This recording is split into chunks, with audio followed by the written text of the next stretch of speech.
Hey guys, welcome back to Seller Sessions versus Awesomers.com with my co-host Steve Simonson. Today we're going to talk about systems, but first, Steve, I'll share to the groups, and can you give everyone a little bit of background on yourself?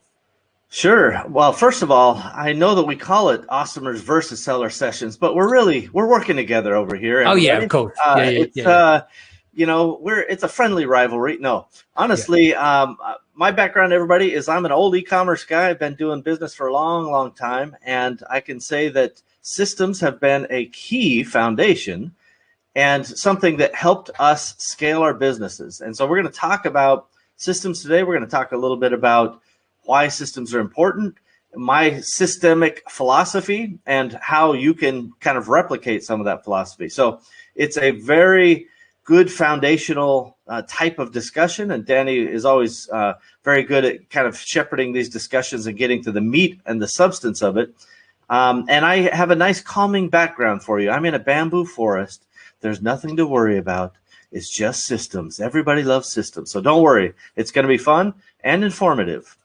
Excellent. So should we put some context? Do you want to share it to your screen? Do you have that JPEG to start with? Yeah, sure. And we can then we'll do a quick overview so people understand what it is, and then we can go step by step what these systems are. Let me click on a screen and see if I could share this here with you. So share screen, because it does in fact help to kind of understand what we're talking about. So we're going to look at an application window, and we're going to.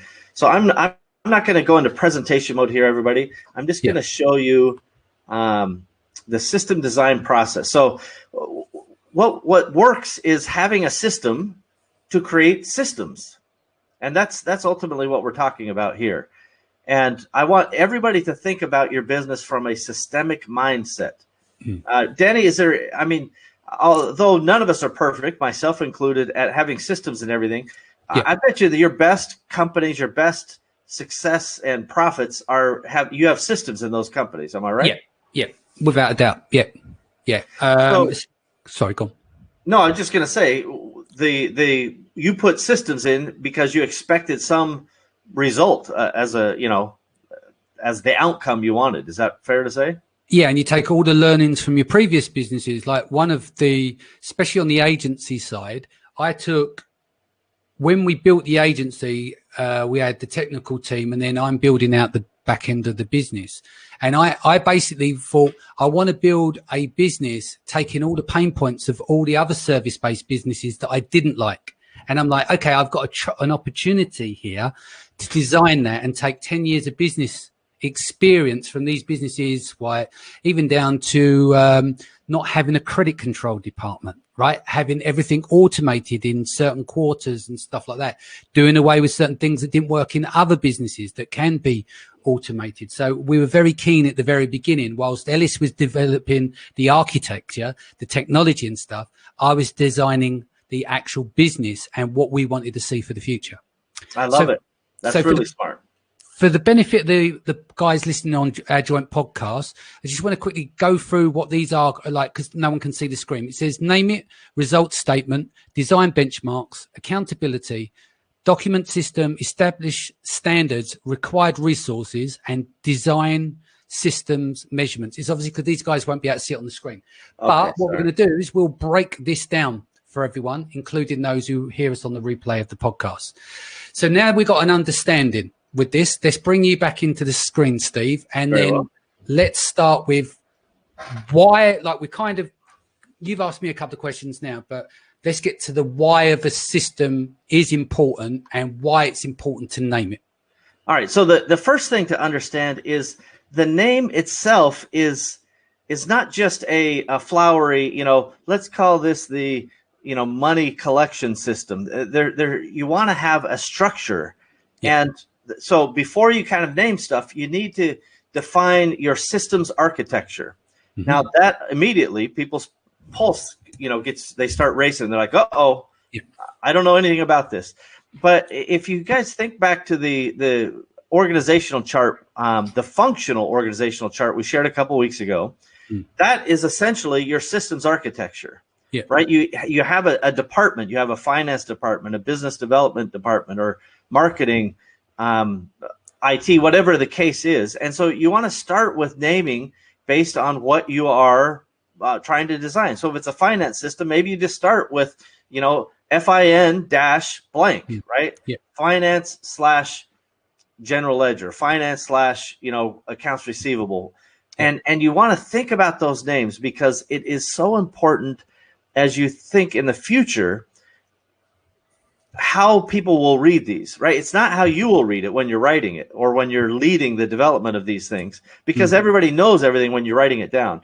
It's how will somebody look at it when it's a year from now, and having very clear things like you might say, business development is, biz dev or BI or BD, dash blank, and maybe even put numbers to it. My whole point is naming the thing is the beginning of creating a hierarchical, is that a word? Catalog. Yes. And I only say it because we often think about this at the end, and then we're looking in our folders or we're looking wherever we're storing this documentation, and it's impossible to read. And so we are really good at looking, like we can look for a SKU number and we can find any document, any kind of photo, video, anything related to that SKU because we always use the same naming conventions. So I really want people to take note of this and bring it to heart. And certainly if you're online, have questions. Why don't you give some shout outs there? So just coming into the feed, we've got George is back. Hey, George. Elchin's back here as well. He says, hi, gents, good to see you. Eric Payne is here. Hello, Eric. And Elise is back. Abigail is here. Steve, what was the funky backgrounds that you were using for your design, she was asking. I just find fun photos and I put them on my green screen back here. Excellent. So Giselle's joined us. Juan is here. He also says, hey, Danny McMillan, good to see you again, mate. Thanks as always. And Michael Schneider is here, a Sing Ting as well. Welcome back, guys.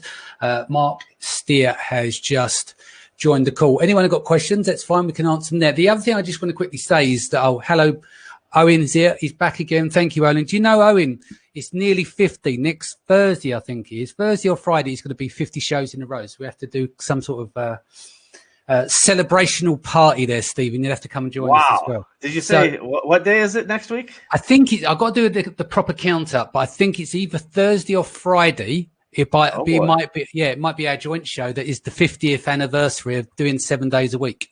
Oh, my gosh. So, but just going back on point with the, just so people are clear, we are talking systems. We're not talking SOPs. SOPs belong as part of the system. They're part of the protocols that make the cog run inside, but you have to have an external system first before you can write the SOPs for each of those systems. Is that right?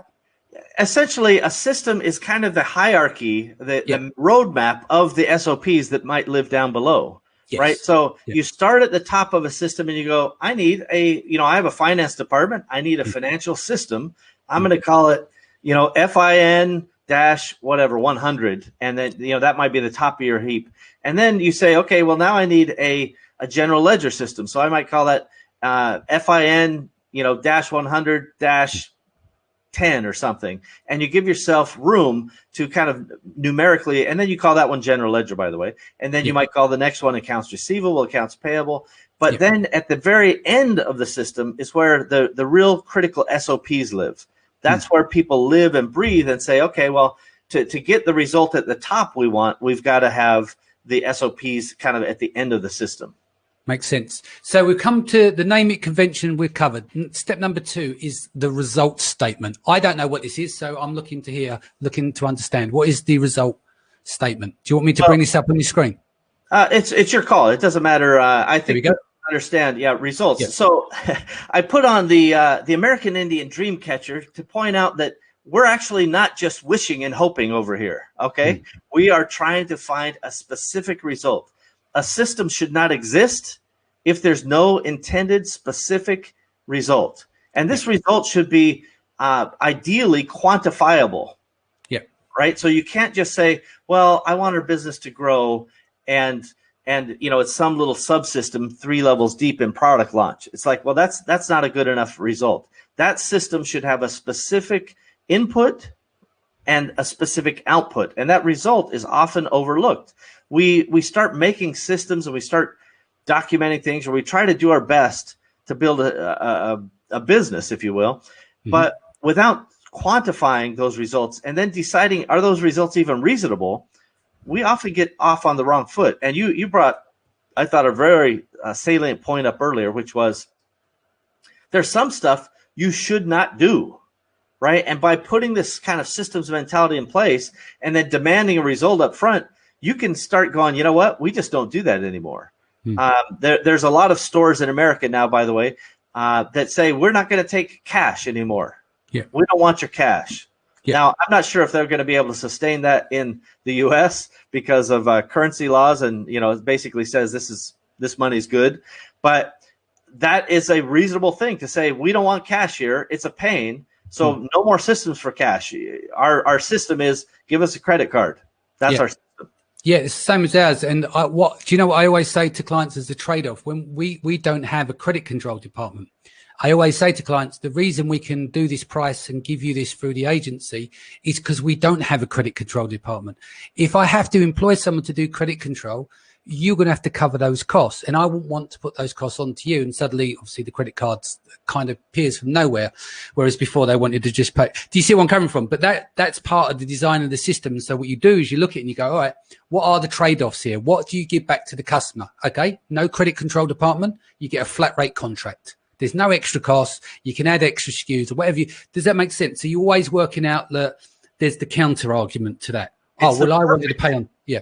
It's really the perfect example of taking we'll call it a weakness and turning it into a strength. We have some smaller companies, and it's like we don't have any interest in offering terms, right? Payment terms. And with payment terms, you need that credit control, or in the U.S., you might call it an accounts payable department. They have to chase the money. Right. And then when they get the money, they got to account for it. They got to send bills. They're running reports. All of that stuff goes away by saying we don't offer credit and we pass the savings on to you. Right. That takes it from that, now I've got an objection from a customer into, hey, this works for me as a customer because I don't have to pay for these added layers of management and expense and so forth. Yeah, because it's got to come from somewhere at the end of the day. Okay. So desired results. What's the next slide from here? Are we still here? We're working on desired result. No, I think once you state your result and you quantify the result, I'm sorry, it's not quite centered for you. Right. It's it is what it is. So it's anyway, live. It's live. Yeah, it's all that's good. Right. Benchmarks are another thing that you need to really consider. So results are kind of the high watermark of, hey, I want to launch this product and I want it to do $10,000 a month in sales. That's kind of the result of a product launch sequence, for example. Maybe you say, I'm not going to launch any product at the top level of that product launch that can't hit $10,000. But some of the benchmarks that you need to put in place are where some of the intangibles come in. Yeah. For example, you might say, I'm not going to maintain or launch a product I don't think can have higher than 4-star rating on Amazon. Or I'm not going to launch a product that takes 120 days of production time because the cash flow and the management of it is too complex. It's got to be 30 days or less or 60 days or less. So you have to have benchmarks that are both they quantify the nature of the outcome that you want, and they give some parameters, almost like what do they call those things on the side of the road that you don't drive off? Barriers. Yeah, like a driving barrier. There's another word we use in the U.S. Maybe we don't use it because I can't remember it. But the point is to keep you from driving off the road, you got to put these little guardrails. That's what they are. Yeah, the guardrails in place, and that way you say, okay, well, I'm about to do this process. Oh, it doesn't work. It didn't hit this benchmark. It didn't hit that benchmark, and it takes the emotion out of a lot of these decisions. Remember that. All of us, it doesn't matter what part of your company you're working in or what part of your company your team works in, everybody gets emotional about the things that they're doing. If it's product launch or if it's finance or marketing or what have you, everybody has their gut feel and their instincts, but this helps take the emotion away. And so I think it's really important to get those benchmarks described early, and that way you can have a philosophical alignment as well. Make sense? Makes sense. Cool. And next stage. So now we have to ask ourselves, who's accountable, right? Who's got the job? You can see down here who's accountable. But if you don't have somebody who is responsible for the outcome, then you don't have a system at the end of the day. You just don't have a system. And I want people to think, even if they're the ones responsible out of the gates, again, as they hire people on that functional chart, they can figure out who are they going to assign this responsibility to. And I'll share a system here with you guys here in just a minute that will show you some of those types of things that you need to track and accountability and so forth. But just the very simplest thing, here's the system name, here's kind of the general result we expect, and here's who's responsible for it, can make all the difference in the world. And by the way, sometimes there's due dates. Maybe it is, once this system is initiated, you have 3 days to deliver. Sometimes these are called service levels, but internally, we have to have a predictable outcome, right? Both on terms of the result we want, quantifiable result, but also the timing. If you say, well, we're going to launch this product launch process and it's going to take, we don't know how long, like maybe it's 3 months, maybe it's 3 days, that's too much of a variable. Yeah. Danny, maybe you agree with this, but part of my objective with the system is to make things more predictable and less chaotic. Yeah. Yeah. So, and that also means that anyone who understands if the system's been put in place, people can fit into the cog of that. It's been engineered and optimized for the next person coming in. So ultimately, like you said, it controls the chaos, or it does away with the chaos, because people need to follow a line. Like, as entrepreneurs, we build the businesses, we have the vision for the businesses, but we need hands on the ground and people to take care of those systems in place. If you don't have a system, you don't have rules, it falls over. Yeah, that's totally right. And by the way, generally entrepreneurs are terrible at execution. Yeah. There's, we can be really good at it for short periods of time. At least this is the case for me. I can be in the trenches and tactical for a short run, a very short run, a sprint. But when it's a day-to-day marathon, like the entire job is about those types of details, forget about it. I am the worst. I'm going to say this in the kindest way. How dare you? In business, as entrepreneurs, you're exactly right. We get bored. We move on to other things. We want to see bigger picture, and we want to see people. We want to tell people what's in our head and go, right, execute that and get feedback from our team and everything else. But ultimately, you're an entrepreneur, or you're a safe pair of hands who can do that. I can't do safe hands. That's just not me. I can't run and do the same job every single day, get up at, start at 9. I can't do that. But people need that kind of structure in their life, and they're very good at it. And that's why you employ people to do those jobs. You put the right people in the right seats. Boy, I can't agree with you more. I'll say it in a much less nice way. Yeah. If you suck at something, get somebody who's good at it. And I honestly, I have people on my team who love to do what they do, and I hate to do what they do, and vice versa, by the way. Every time I talk about, I'm wheeling and dealing, I'm doing this or that, they're like, oh, I would hate that, right? And so it's the perfect match. They do what they love, I do what I love, and that's when you really have the flywheel starting to turn, because they're responsible for their systems. I'm hopefully not responsible for hardly anything, but I get to do what I want to do. That is when you really have a company that is starting to find liftoff. And in terms of your job or business owner, that is freedom as well. Being able to design something, hand that over to people. The only problem is, as you know, we have to go back and make sure these systems work. Sometimes we have to pull over the coals to go, why is that not working? So even though we're not hands-on, we still have to have understanding of what is going on in order to work out who's doing what and where things are going wrong and where the ship's being steered, because you still need to have that macro overview of what's going on in the business. Completely right. This is why we have the accountability up front, and you'll be able to run reports. You'll be able to, frankly, when something breaks, it's really easy to kind of figure out what went wrong, because you just kind of track it back, your little systems, your tree of systems, if you will. And it really is something. So we don't manage by abdication, right? This is a big principle that was beat into me back in the 90s. We can't just say, listen, here's an SOP. Don't call me, I'll call you. That's not good management. If you're a terrible manager like me, then hire managers who are good managers. Yeah. And then when you say manager, right, we're talking about people management, and then there's workflow and work on the ground. I don't think you're bad at managing people, human beings, like communication? Oh, you are? Yeah, I'm terrible. I mean, I built skills, so I can get by, and I don't have legions of my team trying to overthrow the worthless manager. But I'm very upfront. Right. Like I'll give you a classic entrepreneurial conundrum or paradox. Yeah. Like I love my people. They many of these people have been with me 20 plus years, 10 years. These are people I care about and people I feel genuine affection for, not just workplace camaraderie. You know what I mean? Yeah. But it is very rare for me to call them up and say, hey, I just want to let you know you're doing a good job. You know, I noticed this thing that you did, and I just want to let you know I appreciate it. When they get that call, the few times that ever happens, it's like sending them just right over the top of happiness, right? Yeah. They tell their friends about it. They tell their family. Sometimes we'll even issue certificates. But that is a giant chore to me. I can't remember it. And I say to myself mentally, well, they should know they're doing a good job because I didn't say they were doing a bad job. But that's not how humans work. And so this is one of the things that makes me a terrible manager. But is that because of the size of the team, the level you operate at? There is a lot of people to go around. If you've got smaller teams, it's easier to go. If you've got a team of 10 versus a team of 200, it's very much easier to speak to those team on a weekly, monthly basis and say, do you know what? You're doing a great job.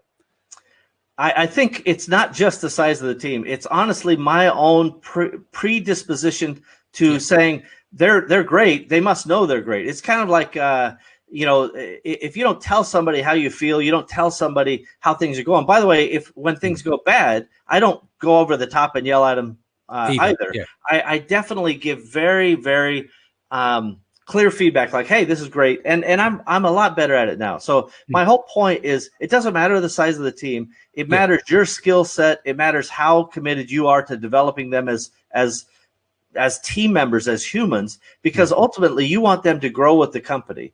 Yeah.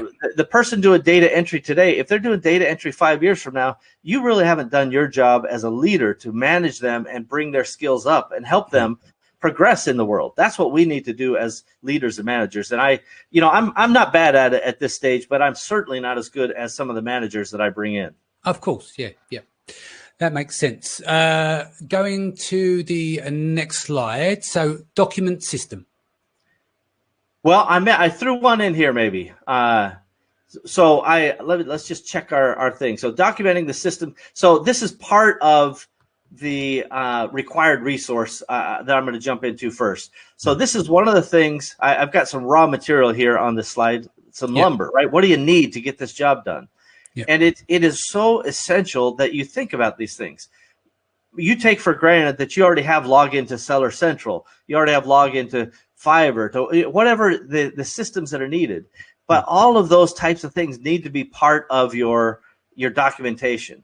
And so think about all those required resources. If they need a credit card to perform this, all of these things are really, really important. And so required resources, don't take it lightly. Make sure that you are really, really good at this. Makes sense. I'm going to say a couple of hellos, if that's all right, and some comments. So Owen says, whoa, coming up to 50. It's been a blast. It's a bit like seller sessions on acid, he said, because of the 7 days a week. Abigail says, oh, I hear you loud and clear when we're talking about entrepreneurs earlier on, in that they're different to having the hands on a daily basis. Owen says, delegate and empowerment gives your employees ownership of what they do. Thomas says 100% same with remembering everyone's birthday, special days to them. And then he followed up with, I'm rubbish at that. Join us in the feed is Sab's in the feed here. Herbie's back as well. Rob's here. Tomas here. Dom is here. Sean Dyson as well. Jason Chew's back. Sarah's here. Singh is here as well. Okay, next step, Steve. Well, I love seeing everybody, and I just want to let Thomas know that I'm also not good, but our system, when we put employees and teammates in the system, it will help us remember their anniversary and birthdays. And I'll tell you, it's the greatest help ever, because they love to have those anniversaries, you know. And by the way, I'm still not good at it. We don't have everything done. We have multiple systems, so it's not perfect. But when you remember and go, hey, you know, you've been with me, you know, I just brought somebody kind of back in. I sold a company. She stayed with that company for a while. She's just come back into the fold, and she started working with me in 1998. right? Wow. And we talked about it, and that there's a high level of kind of appreciation and affection between us.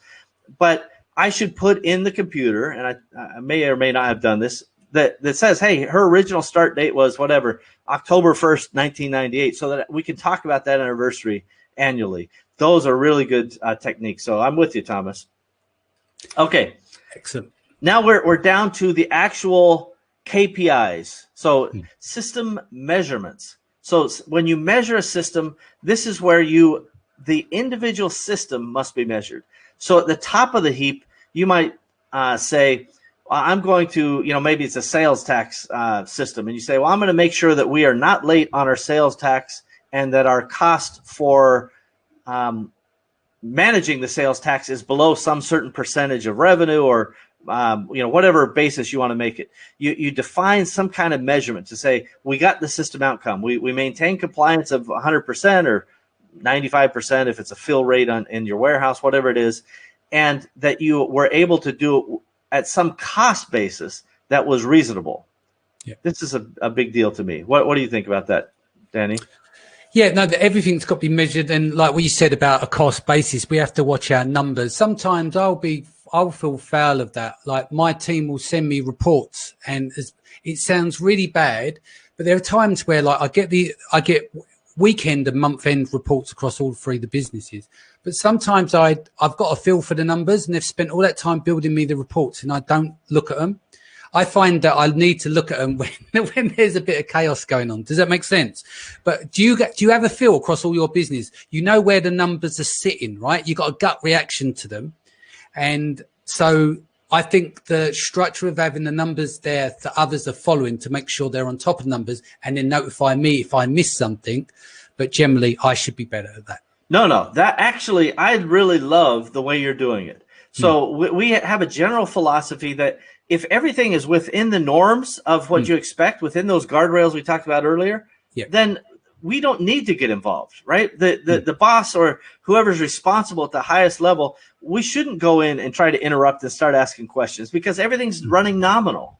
Well, just think of it like you're flying an airplane. Everything's in the green. Everything's fine. No loud noises, no red flashes. But the moment that something is above or below those measurements or those intended outcomes, now we need to get involved. And we need to say to ourselves, wait a minute, why do we have red lights flashing? Sometimes we call this handle with human. If the system isn't handling it, we need to get a human involved and figure out what's gone wrong or right. By the way, sometimes you may exceed systems of sales, and you're like, our sales are up, twice as much as we expected. What's happening here? You're not trying to put a stop to it, to be clear. You're trying to figure out what went right and really right, and then replicate it and lean into it. How do we double down? Yeah. That's right. Yeah.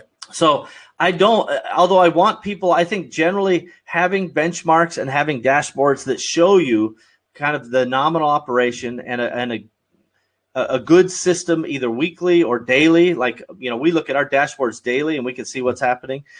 As long as everything's nominal, then there's no problems. But the moment you start seeing those red lights flashing on your dashboard, you got to get serious. Yeah. Herb's just come in here and said, in corporate America, we deal with call centers using KPI and employees only play to the KPI, like closing the ticket in X amount of days, no matter what, because they will get in trouble. Have you seen these challenges in your business? I think he's referring to is people circumventing the system just to keep the numbers looking good. Yeah. So yes, Herb, I've seen every variation of that and then some. It's almost like when we create a system, then somebody finds a way to game the system. And you just kind of have to keep figuring out the guardrails to put in place. But there's a fine line and even for us, a predisposition to saying we want it to be easier to operate the system than to operate outside the system. And so if your system is so onerous or so troublesome for people that they feel like they have to game it, or there are such consequences for things happening, in my opinion, we have to really evaluate the rationale behind it and make sure that the things are aligned with our proper outcomes. In our call centers, for example, in the past, we've used, what's the average time on hold, average time in the queue, average time that somebody's talking to a customer. So if you have one person and they're talking to customers for 2 minutes and everybody else is talking for 5 minutes, let's say, that 2-minute conversation, something's wrong, something's different there, right? And you can look at their sales results or return results or whatever the other things. The point is, however you decide to measure these things, just look at it. And like on those trouble tickets that Herb talked about, if they're closing the thing out, even if they didn't resolve it, there's going to be some kind of customer feedback at the end of that says, hey, you didn't even fix my problem. That negative feedback will cause that system to rectify itself if we get it right. Yeah, he's come back in and said, we eventually changed the message to be customer-obsessed focus to employees. Do you want to elaborate on that? I think we understand what you mean, because you haven't changed the metrics. You've just told the team, you're right, you've got to be obsessed with customers. But what impact did that have on your business, Herb, when you made, because that's a statement, that's not a measurement, if I'm getting this right. Yeah, agreed, Steve? I agree. I think it's a fine message, but I'm not sure how that will resolve the problem. I'd love to hear more. Yeah, so let us know about that. Next stage, Steve. Right, so we defined system measurements, yep. So now we're measuring stuff, and now we have to think about standards. So what's the difference between the measurements and the standards, people might ask? And so standards are the things like, we want you, let's use the call center environment that Herb talked about. Let's say everybody's averaging that 3 minutes on a phone call and they're making the sale and everybody's fine. We want that to be a reasonable standard to live by. But for example, if somebody can make the sale in 2 minutes, that doesn't necessarily mean the customer experience is better. Our standard, for example, in that case is we want the customers to feel delighted at the end of the thing. So when they get that little review thing, that they have a feeling of satisfaction, 5-star delight, or the most practical way to measure customers is to see whether they would recommend you to a friend, right? This is the number one. Don't ask them how satisfied. I think asking for stars is good for all the reasons we know, but asking them if they would refer you to a friend or family member is the most highest predictable discovery point, data point, if you are doing a good job. And so those standards, like we want to maintain this standard of customer referrals, or there is a term for this that's escaping me, but having those general business standards, like we're not going to do the wrong thing, right? If a customer calls and yells at us, and demands us do something outside of our standards, we have to say no to that. Even if we lose the customer, that's okay because we have our standards. So this is like a moral compass. Yeah. Here's our company values. Here's what we believe, and we won't violate those standards. Does that make sense to you? Totally. Much Next more step. Intangible than the system measurements, just to be clear. Yeah. So now that you have all the data endpoints, now is the point where you can really put it down on the documents. And it's not so hard. You just start at the top and you're like, here's the name. And then you write the result statement. And then you start writing, some of the inputs required. And you just kind of go down that list. It's not complicated, but it is overwhelming when you start going, I'm just writing one system and this took me an hour or a half an hour or 2 hours. And then your brain has the mushroom cloud reaction, which is, just imagine that nuclear explosion. It starts out like this. I'm going to get systems and I'm really committed this time. And then you get up into the mushroom cloud and you can forget about it, right? There's 0% chance you have of seeing your way through that thing. And so I just want to tell you, it's the one bite at a time, just one system at a time. And once you get enough of these, 4 or 5, 10 of these done, and you feel good about it, then you teach your team how to do it for the stuff they're doing. Yeah. It absolutely is something you can delegate. Excellent. Yes. Let me give you a couple examples when you're ready. Yeah, no, I was just going to ask you, but you kind of covered it, is that the mushroom is the overwhelm. Yeah. Okay, that's cool. We covered that. So next one, sales tax process. I don't like sales tax. None of us do. We all hate it. But here's a clear example of how you just kind of diagram a system and carry on. It doesn't have to be pretty like this, but just all right, we need a sales tax process, so we start here. What's our result? We're going to comply with the sales tax requirements. And what does that mean? What are the components of that? That means we have to collect taxes, remit taxes, and then let's minimize the financial compliance burden, right? This is kind of the benchmarks and so forth that we want. So desired results, benchmarks, who's accountable? Director of Finance, right there. What are the required resources? Well, we got to have legal opinions. We got to have software. We've got to have all of these other things that are in here. And then there are standards, that we have to comply with, audit rates and burdens and so forth. All of this stuff is just clear.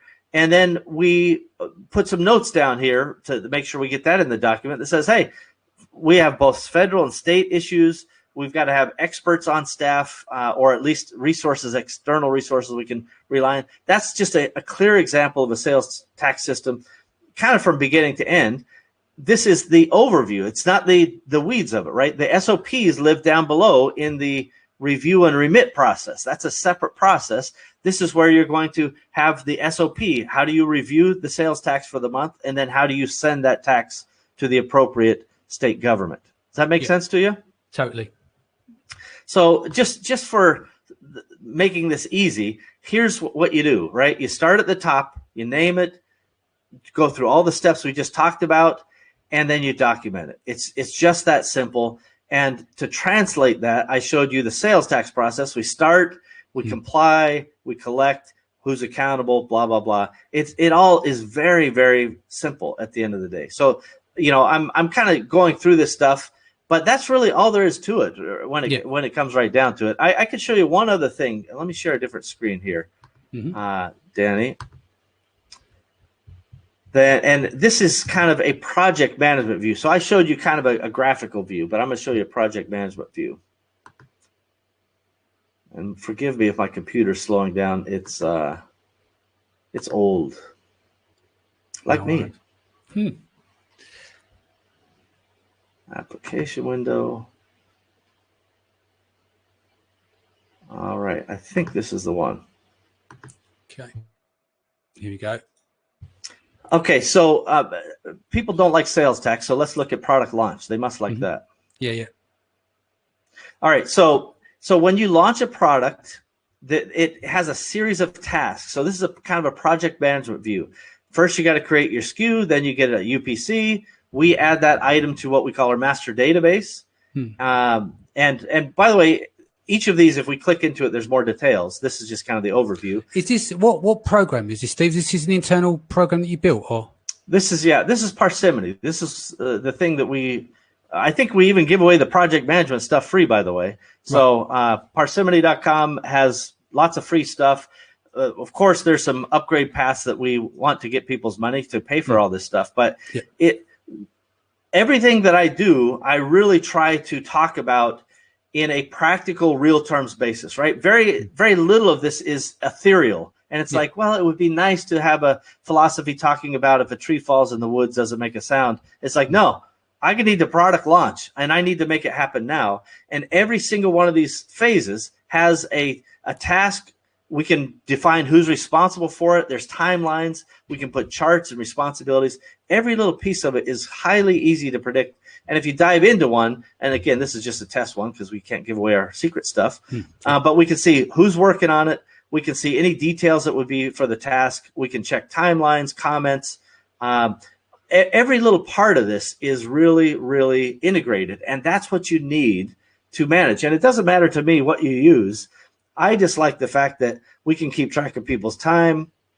At the task level, they can turn in expenses. At the project level, we can actually turn in and do, now you get to see, this gives you a really good view, huh? Look at all that.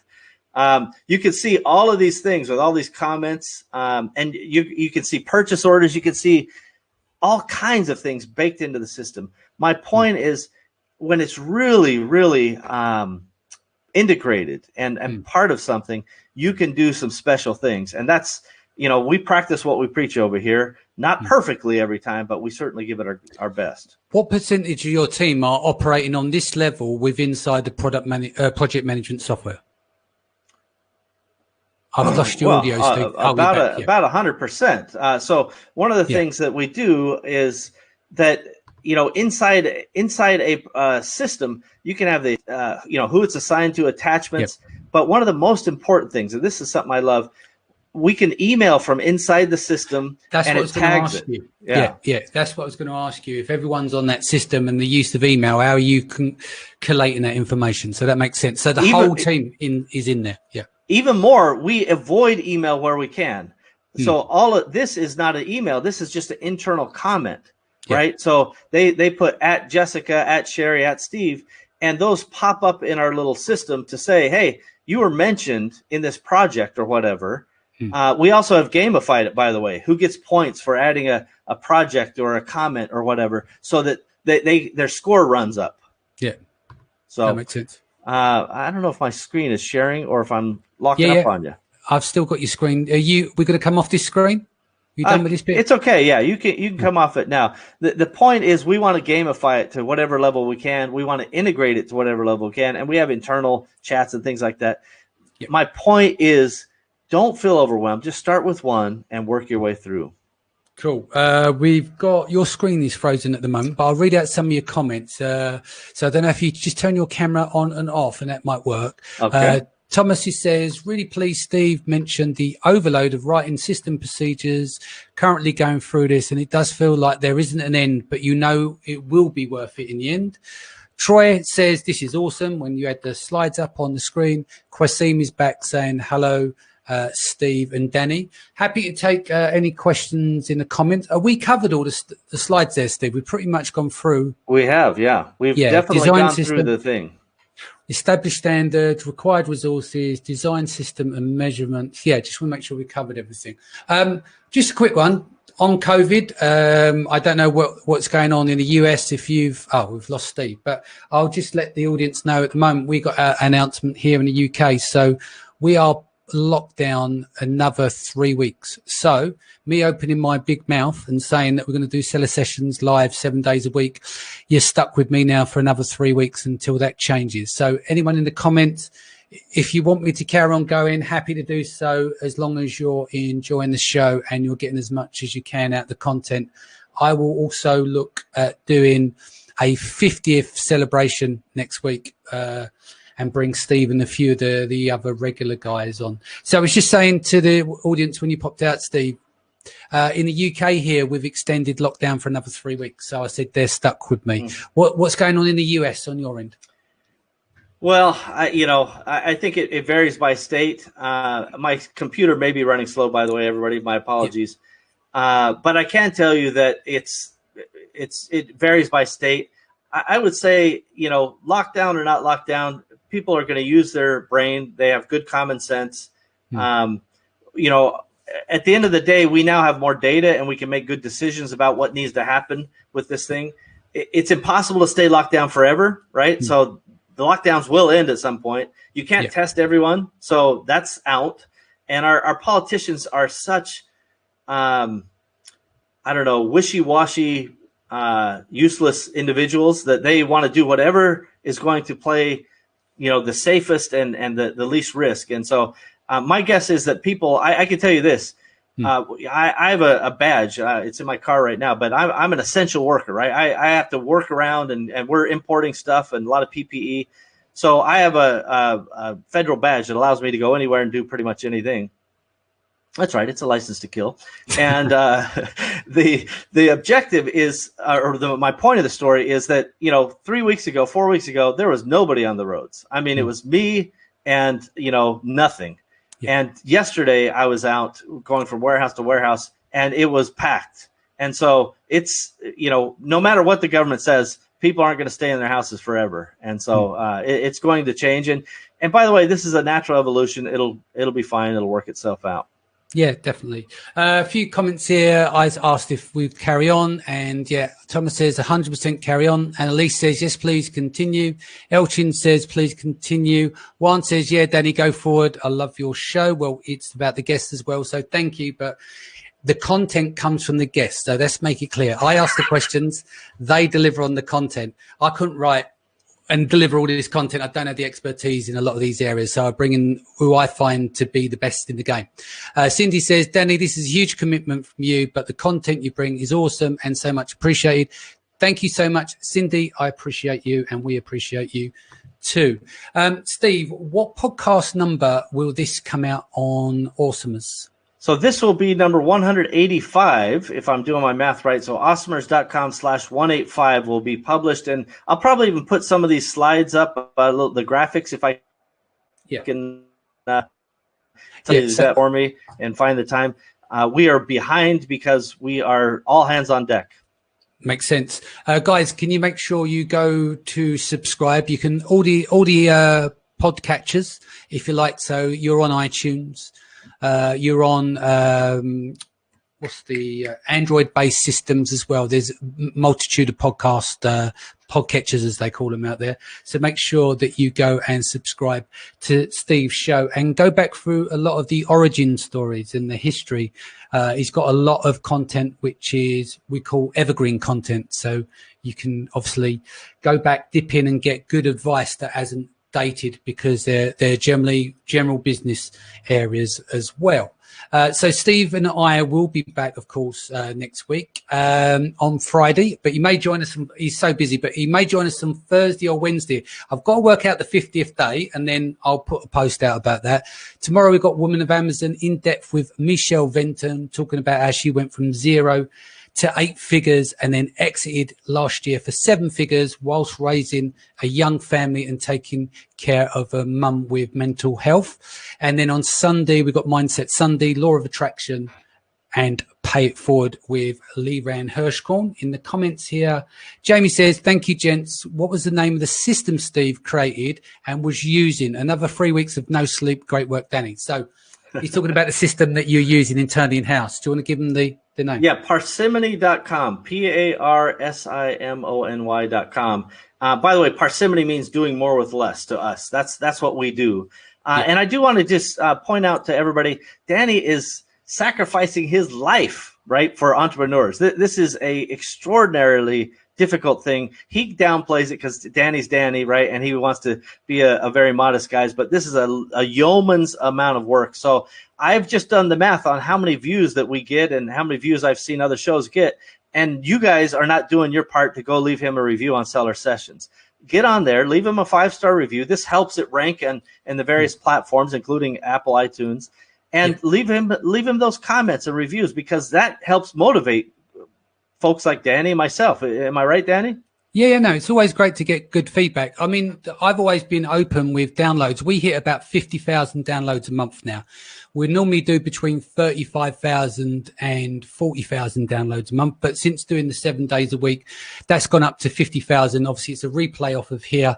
So, yeah, numbers are climbing. But for me, like, I've always trying to be hyper targeted to like the grown-up audience, as I like to call it, right? I'd rather have people that are like, yes, this show is about that advanced level of Amazon stuff. It's like, it's the grown-up show that you go to, because there's everyone who's got like the beginners, and they do brilliant with that. But, eventually I know that the beginners will get their education elsewhere, and then finally they land at Seller Sessions. And that's our goal, is to be like, do as much as the advanced stuff for more like the business owners. And this is why, Steve, like, this is much more mature content. On a Friday when we talk to you, like you've done hundreds of millions in sales. You're like a unicorn within our industry.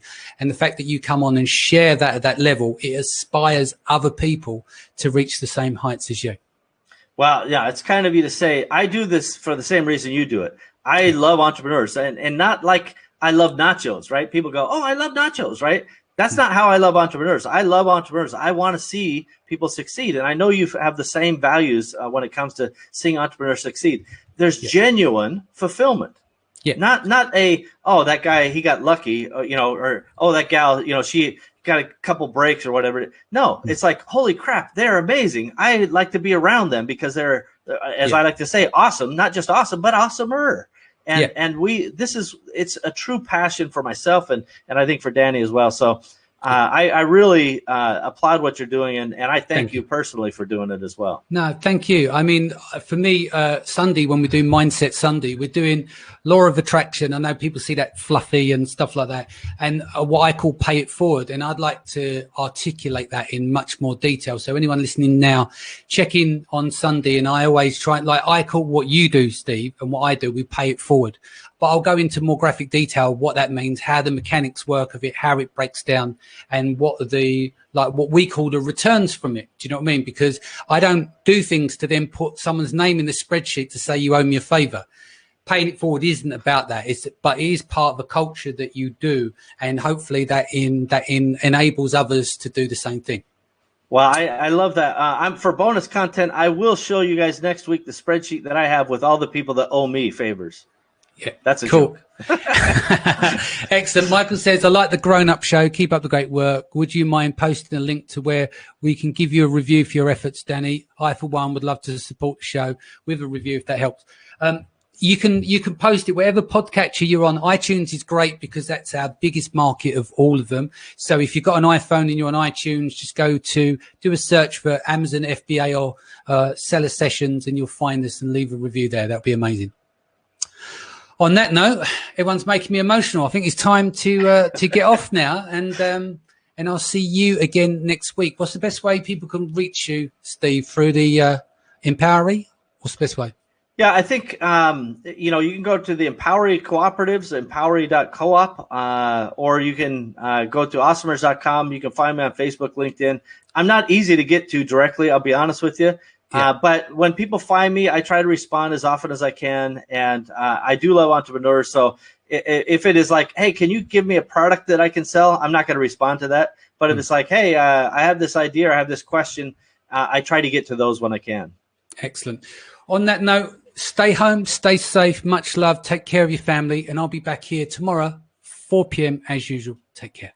Thanks, everybody. Thank you.